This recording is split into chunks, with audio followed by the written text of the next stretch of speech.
Well, thanks, David. Thanks for having me here. And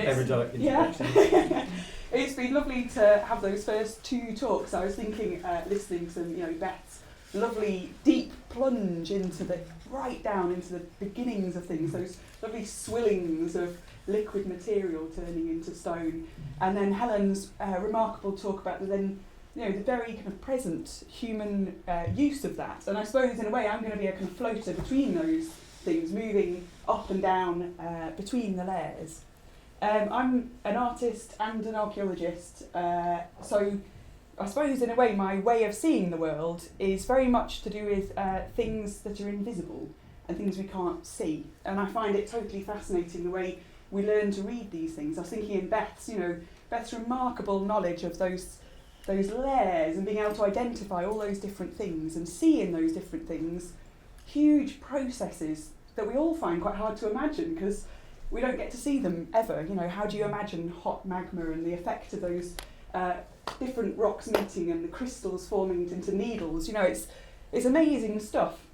And as an archaeologist, we have to do the same. We have to take fragments of the world and bits of evidence and then imagine all the bits in between that we can't see. And we have to use our imaginations and our learning in different ways to sort of grow those stories out of things. And I think that's the real pleasure of archaeology, is it gives you this permission to begin with something and then roll with it, and to make connections and to build things and to think about people and materials and geology and process and landscapes and ecology. It all comes together in sort of how we think about landscape. So I've started with this image, which is one of my collages, and this is a collage I made of the Peak District. And I suppose this really sums this up. In my artwork, I love to work between the bits of landscape that we can see and that are on the surface, and then the bits that are all invisible and that may have been dug in the past or that we learned to read in the past. So it combines the underground and the surface together. I suppose my work with stone, it developed out of my archaeological work, where I've been doing things to do with Neolithic stoneworking and different kinds of stone tools. And then in 2011 I came to Exeter to work with Caitlin on my PhD to do with cultural geologies. And that's where David and I met, doing our PhDs together with stone. So with cultural geology, the idea is that in stone we can read those human relationships. We can follow those little stories and narratives in the land that connect us back to geology and the earth. And I worked a lot on the Jurassic coast, and this is an image from the Haysoms quarry at Broadmead. And in that time I was fascinated by the way that when I began the PhD, these limestone landscapes were totally foreign. I didn't really understand what I was looking at. And then through having those conversations with geologists and quarrymen down there, all these layers of stone came alive. They became not only alive geologically in terms of how they'd been formed, what creatures were in them, the fossils, but they also became imbued with all these stories and these voices and these people who worked with them. And the people soaked into the land. And in the different ones, I look at it and I can remember all those different voices of different people and their different ways of understanding, their ways of seeing. And since doing the PhD, I've sort of been reflecting a lot on that back in my work in archaeology. And I work as an archaeologist in lots of different ways, but one of my longest running research projects has been at Aldborough Roman Town, which is the village that I grew up in North Yorkshire, Aldborough. Just a very little quiet village now, but I've been digging that and doing research into it for the last 15 years. And this is a picture that was just taken a few weeks ago at the very end of our excavations at Aldborough. And in these sections, looking down into the earth, we have the same thing, this amazing ability to be able to read people in these different materials and textures in the landscape. We have accumulations of time, and different ways of reading sort of the stretching of time and compression. With Beth, when we looked at those layers, when things happen fast and when something really accumulates slow. In these sections, that's what we see. We see time sort of ebbing and flowing and speeding up and slowing down in these different material evidences. So today I just want to chat to you a bit really about archaeology and the way we see, but also going back to what David was talking about at the beginning, that this work with stone really is about our ways of working it in different ways. You know, Helen talked about it as well, these relationships we have through our hands and doings, the way we inform ourselves and think through the land, through working with it. And in that way we sort of work through time as well, I guess. And when David first asked me to come and do this talk, I just finished digging up in the Outer Hebrides on a Neolithic crannog, which is like a man-made island in the middle of a loch. David had said, do you want to come and talk about water and stone? And I thought, oh, I can talk about this crannog, this is amazing, water and stone. And then I realised that while I'd been doing that, I'd actually started doing underwater archaeology. So I spent quite a lot of time in a dry suit with my head under the water with no camera. So I thought, this is going to be a rubbish talk, because we'd have one picture from the surface and I'd have to make you close your eyes and invent the rest in your imagination. So we'll leave the crannog for another time. But what I really loved from working on that site, being in the water, was that it made me realise that as archaeologists we're always honing the way we understand these things, and we shouldn't take for granted that sort of learnt experience. And being in the water, you know, you're excavating by wafting, basically. Very different to this, as you'll see in a minute. But yeah, you're wafting sediment out the way. And in that loch, it was surrounded by gneiss rock, not a gneiss with a G, not just nice. So in the loch, the water was full of mica dust, and it was like looking through gold dust. So you're looking back at a structure that had been built in the Neolithic birch wood with the bark still on, floating in the water, through this haze of sort of gold dust.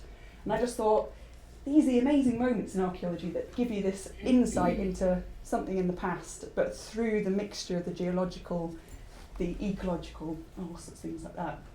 So yeah, we're going to leave the crannog till next time. And we're going to concentrate on Alba Roman town, because I have just finished digging that, so that was very much in my mind. And I wanted to begin really with this idea of touch and the understanding of materials in the earth through touch. And as archaeologists, you spend a lot of time, people always joke about brushing things with paintbrushes. I very rarely use a paintbrush in a trench. Mainly your trowel, your mattock, pickaxes, shovels, and people are always amazed that actually you can feel the earth through a pickaxe and a shovel. You can feel those minute changes in sediment, in rock. You can hear it, you can feel it through the tool. It's just like what David was talking about with working stone. You know, you're feeling it all the time. So this is just a little clip from just a few weeks ago, so you get an idea of that thing of sound, imagining what these things are.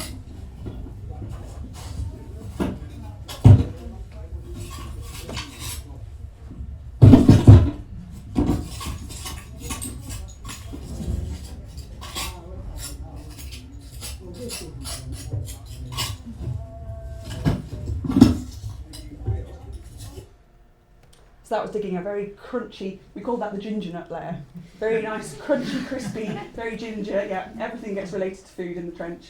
But you could hear it, that amazing crispness. Whereas this is a soil from really deep down, and it's a very early occupation soil, bits of stone, little bits of cobble, you can see the charcoal in there, and listen to the difference in this one.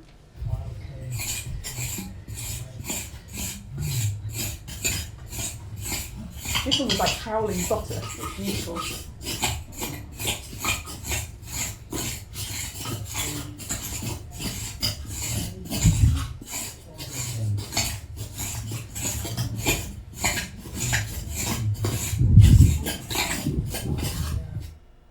So you get a sense of sort of the way we have to feel our way through, and often on site people get you to come and look at things, and you can't just look at something and say, yes, you've got the edge of a post hole there, or this or that. You have to get in there and have a little fertile yourself with the trowel to really get to know it and feel it.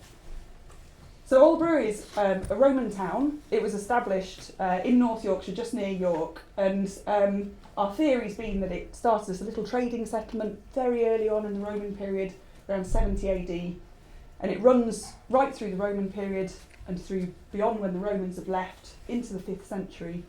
And then it sort of continues but shrinks slightly, becomes more agricultural, and then it turns into what is now a very quiet little North Yorkshire village. But what amazes me while we work on it is that, you know, now a lot of the village is fields of pasture, very undisturbed. So you look out across what has been a town, and when I take people on tours, I'm always saying, it might just look like a field, but there's loads of stuff under there. It's really exciting, and everybody's saying it looks like a field to me. This is very boring. But when you're digging, you can really show the volume of material and the kinds of material that are in there.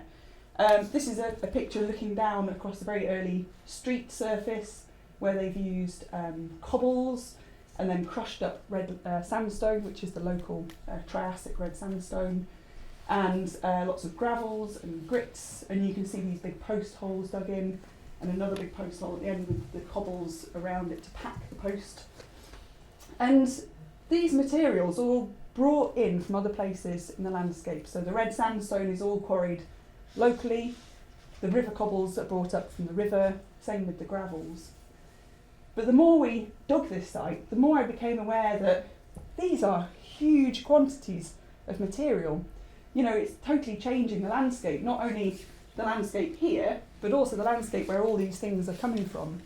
And someone came to visit the dig this year from the Environment Agency, and they were saying, God, look at all that gravel and cobble.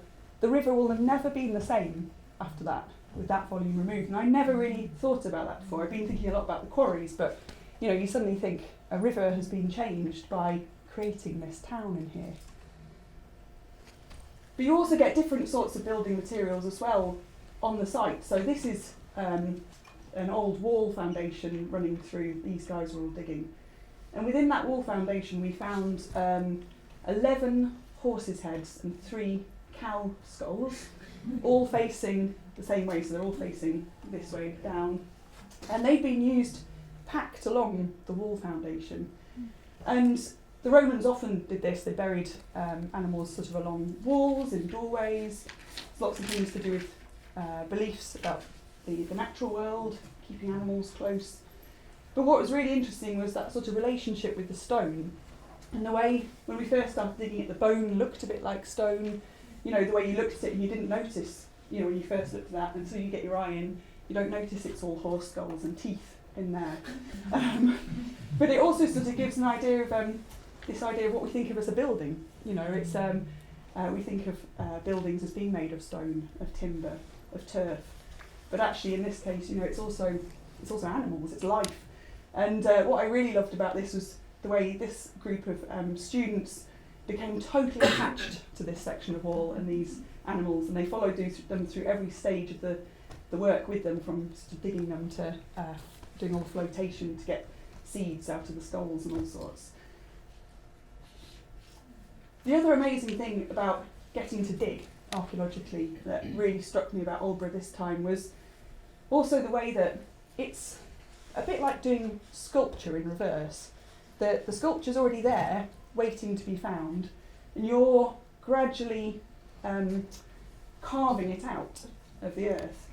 And archaeology, in a way, is destruction. You know, you're taking something away. It'll never come back in the way that it was. So you have to do it carefully, you have to observe carefully. And what I love is the fact that, yeah, these things, through different stages, gradually emerge and become something else. And you get these wonderful shapes and forms. So that was the excavation of an oven, a big clay oven, being gradually dug. But to me, digging that, finding those edges of baked clay around here, these big burnt stones, the soft clay that had been around it, it was like creating a sculpture out of something that was already there.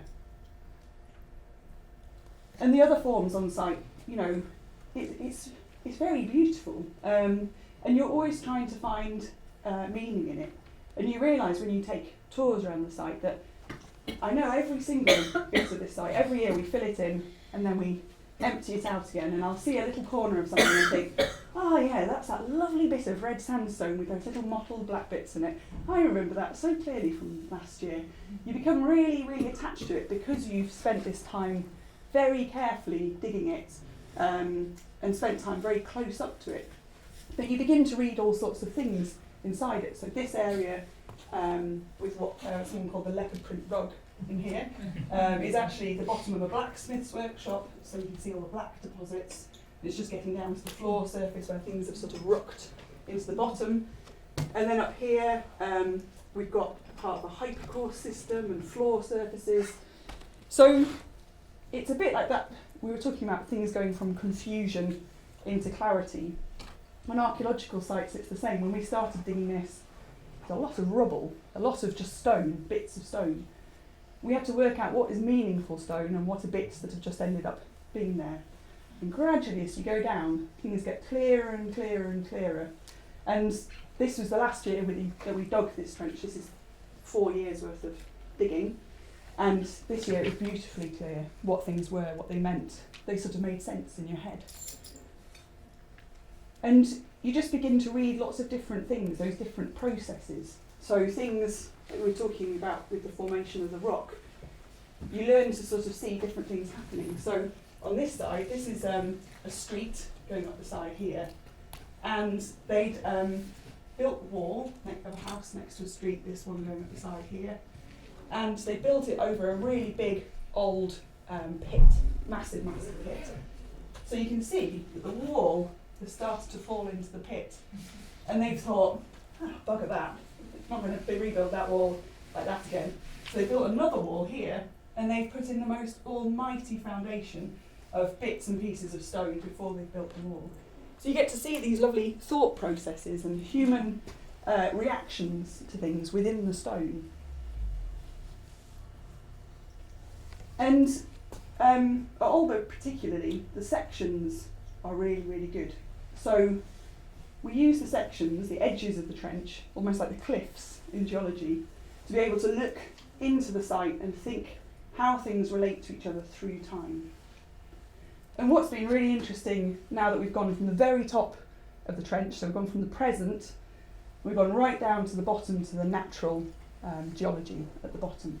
So we've got time in one big slice through the edge of the trench. This is just part of it.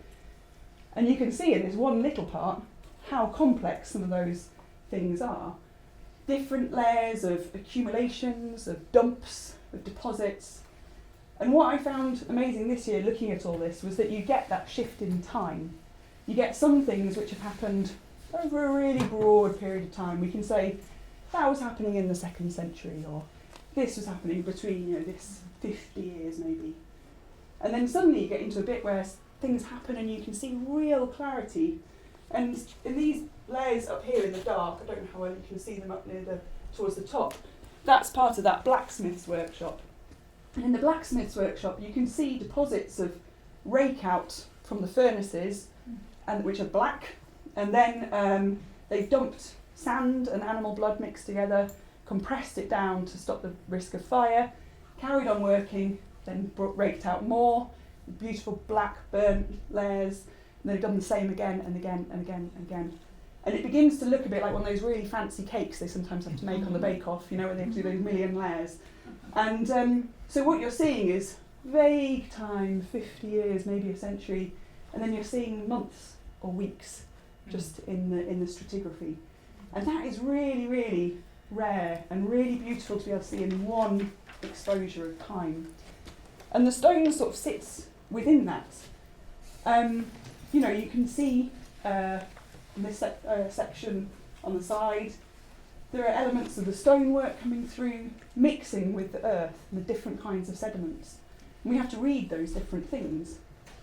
And what really came through this year was that at the top of the trench we had about that much earth, which was about the last 1,500 years of just natural soil formation.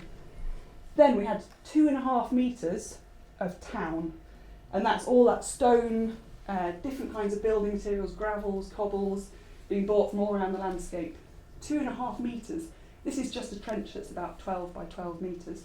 The whole town is about 11 hectares. So just think of the amount of material. And then at the bottom, can you see that light grey layer going up the side? That's around 70 AD. And then there's a very thin dark grey layer going up the side, right at the bottom. That's what we call a buried soil. So that's the soil that was there before the Roman town. And on the bottom of that trench, in that lovely gold sand of the geology, you can see those lines going through. Those are the lines of the first ploughing that ever happened in that landscape. So what we've got is a field, a town, and then a field again. And it's so rare that you see that mixture of human activity, quiet, noise, and then quiet. It's really, really special, really quite beautiful. And you realise that sort of transition that we see in our landscapes of materials and people and activity. And we have to sort of interpret all this. So I thought I'd put these drawings in just as sort of idea of how we make sense of all those things, of the sections. And these are some of the drawings that I did on the last day, just making sense of how we make all the different layers. We give everything a number so we know what it is, where it was. And we have to work out how it relates to each other. But what I love about drawing these sections is, aside from the fact that it's always on the last day and a bit stressful and everyone falls out with each other because everyone's tired, it's the point at which you make sense of time in these drawings.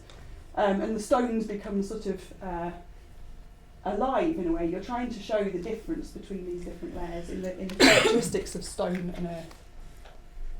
And that's just a picture of the trench from the last day, all finished, for scale, obviously. Beth had her size 4 boots. We've got people lying around, and the dog, which decided to dig up the spoil heap at that point. And what's lovely at Albury is that we talked about that red sandstone, that Triassic red sandstone, which is what creates that lovely, beautiful sort of reddy orange characteristic of so much of the site.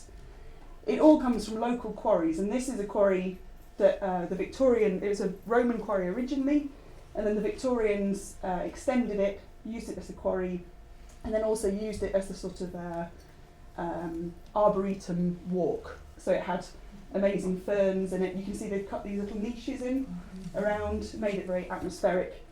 And what's amazing in the quarry is that you get the sort of the opposite of that massive material dump that we saw in the trench. This is the empty space. This is the missing part in the landscape, the opposite, the inversion of the town. And it's hard to read the history of this. So what we have to do is read the edges of it, the marks that are just left on the surfaces around the edge. And the quarry is, because it's such soft stone, you can see exactly all the marks in the edges of the quarry. And you can begin to see how they're taking the blocks out. You see the masonry marks on the stones in the walls on site as well. But you can begin to read time in the quarry. And David came, and we had a good explore of the quarry, didn't we? We did. To try and sort of make sense of that empty space as the opposite of the town.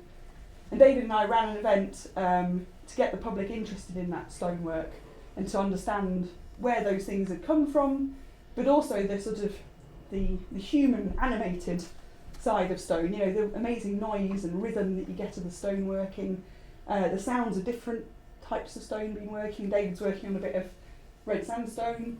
That I'm working on for lettering is magnesium limestone that they used for the swanky buildings. David got the everyday, I got the swanky. Yeah. It's normal. And I guess that takes me on to sort of the other side of my practice. I mean, archaeology for me is hands-on. It is sort of for me an arts process as much as a scientific process. And it's very much about feeling things. And during my PhD, I started doing stone lettering and stone masonry, really because I had a frustration that I was talking to all these people about stone and I couldn't work out what it felt like to be in it. So I learned how to do that. And that really gave me a sort of different understanding of different kinds of stoneworking and objects in the past as well. One of the things I worked on quite a lot is Neolithic tools, in particular Neolithic stone axes. So these were made sort of around between 6,000 years ago to about 4,000 years ago, very roughly. And in particular I worked on the stone axes that come from a very particular outcrop in the Lake District, and it's called greenstone, so it's a volcanic tuft. So it's formed in very hot conditions, and I'm sure Bruce can give you a much more scientific background, but it's volcanic rock, so it's very, very fine. A bit like we saw with Beth's granites, you get the impressions in the stone of things moving and shifting within it. But because it's so fine, it also creates this beautiful, beautiful shine. You can work it to a very, very fine axe shape, to a fine blade, but also just this beautiful, beautiful beveling within it. And what's amazing about those axes is that it's not just about the creation of that final axe. It's also about the whole process of making that axe. And I think once you started making it yourself, you become even more interested in how other people did that. So this is actually a photograph from the quarry, which is high up in the Langdales in the Lake District. That's Mark Edmonds in the distance. He's not having a wee, he was just looking. Mark is the sort of leading expert on these axes and the axe quarries. But this, what just looks like scree down here, this is actually all the rough outs of axe production over about a 2,000 year period. So people were coming up to these very specific outcrops in the Lake District, very, as you can see, very high up, quite difficult to get to. They were lighting fires to get the stone off the faces. Where the faces are on those edges, you can see this beautiful big scars, smooth, glassy green scars where they've taken the big flakes of stone off. And then they were working them very roughly into what we call rough outs, so the basic axe shape, before they took them down and then spent a lot of time using sand and water to rub them and shape them into those beautiful axes that we saw before. But what I love about this collection of material is it looks just like a load of stone, but once you get your eye in, you realise you can see the result of generation after generation after generation of people coming up here to work the stone, and some of these things being left because they've been working it, they were napping away, and then suddenly something went wrong, and you can tell they're going, oh God, and just chucked it because it's split in the wrong place. This is like a pile of disappointment, basically, and bits of the bits that they didn't want. And that's what I love about it. It's just this ability to see not just the axes, but this whole life that goes on around them through the stone. You know, people were journeying up to these high places specifically to visit these quarries.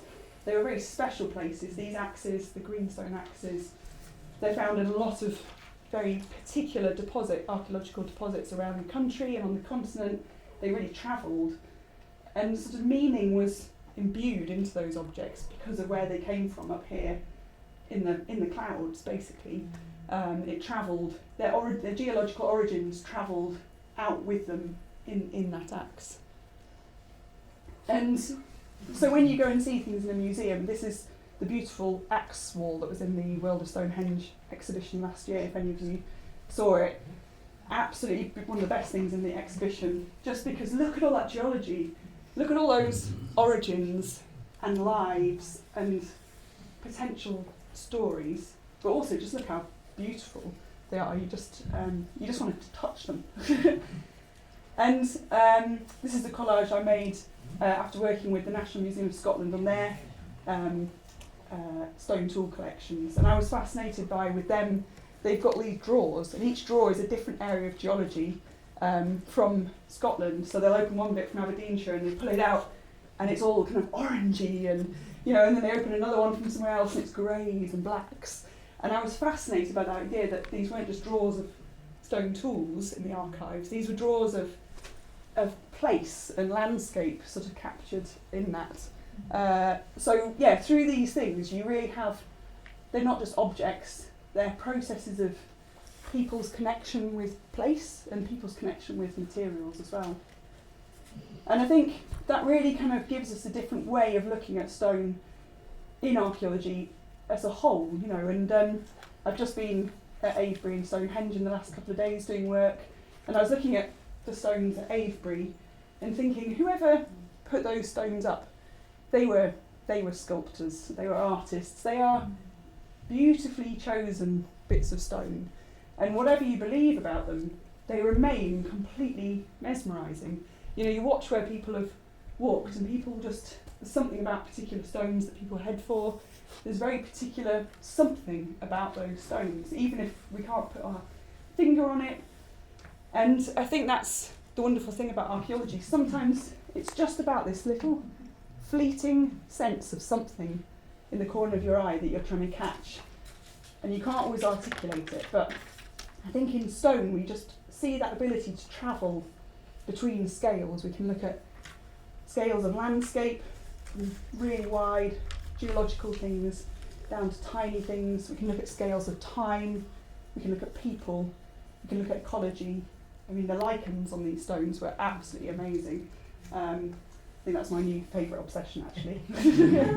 But you know, also it makes you look at the landscape differently. Things become something else. This is part of the hill fort at Uffington, where the famous white horse is.